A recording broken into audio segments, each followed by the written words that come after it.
ఈ స్థలము ట్రస్ట్ అని చెప్పి కొంతమంది వైసీపీ నాయకులు అండదండలతో ఎప్పటి నుంచో ఈ స్థలాన్ని కాపాడిన కమ్యూనిస్ట్ పార్టీ వాళ్ళ స్థలాన్ని ఖాళీ చేపియాలని హైకోర్టు ఆర్డర్ ఉంటే హైకోర్టు రూల్స్ ఏమనిచ్చింది, మీరు డ్యూ ప్రాసెస్ అనింది. వాళ్ళకు నోటీసు ఏమి ఇవ్వకుండా 144 సెక్షన్ ఉంది, 30 యాక్ట్ ఉంది, కోడ్ ఉంది. ఇన్ని ఉంటే మీరు దౌర్జన్యంగా పోలీసు ఒక పక్క ఎండోమెంట్ ఏడీ వీళ్ళందరూ కూడా ఏసీ రావడం చాలా దుర్మార్గం. ఇది దీన్ని తీవ్రంగా ఖండిస్తున్నాం.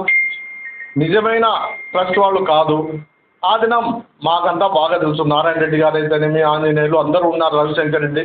ఆ దినం ఇక్కడ ట్రస్టు ఆస్తులను కాపాడాలంటే కమ్యూనిస్టులు అయితేనే కాపాడతారు. కాబట్టి మీరు ఉండాలని చెప్పి నారాయణ రెడ్డి దగ్గరికి పర్సనల్గా పోయి ఇక్కడ మీకు ఈ స్థలం ఇస్తాము, ఈ ట్రస్టు స్థలాన్ని కాపాడని చెప్పి ఆ దినం వేడుకుంటే వాళ్ళు అంగీకరించి ఇక్కడ పెట్టడం జరిగింది. అయితే ఈ దినం మీరు వైసీపీ వాళ్ళతో లాలుచిపడి ఈ ట్రస్ట్ స్థలాన్ని పూర్తిగా బినాములతో ఆక్రమించుకోవాలని ప్రయత్నం చేస్తే ఏ పార్టీ కూడా చూస్తూ ఊరుకుండదు. రేపు 4వ తేదీ లోపలే మీకు ఎందుకు అంత తొందర, మీ ప్రభుత్వం అయిపోతుంది, ఇంటికి పోతామని చెప్పి ఏదో ఒక విధంగా డిస్టర్బ్ చేయాలనే ఉద్దేశం తప్ప ఇంకొకటి కాదు. దీన్ని మేము తీవ్రంగా ఖండిస్తున్నాం. రేపు తెలుగుదేశం ప్రభుత్వం ఖచ్చితంగా వస్తుంది. అప్పుడు ఈ ట్రస్ట్ భాగవతం అయితేనేమి, ఈ అధికారుల భాగవతం అయితే అనేమి అన్నీ కూడా బయటికి తీసి వాళ్ళకి ఏ విధంగా బుద్ధి చెప్పాలో ఆ విధంగా బుద్ధి చెప్తాం.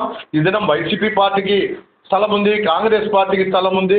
స్థలాలు లేని పార్టీలకు ఇవాళ నేషనల్ పార్టీ కమ్యూనిస్ట్ అంటే మీరు ఎందుకు స్థలం ఇవ్వలేకపోయి ఇచ్చిన ఉన్న స్థలంలో కూడా మీరు ఆక్రమించుకోవాలనే ప్రయత్నం చేస్తున్నారో ఇది దుర్మార్గం.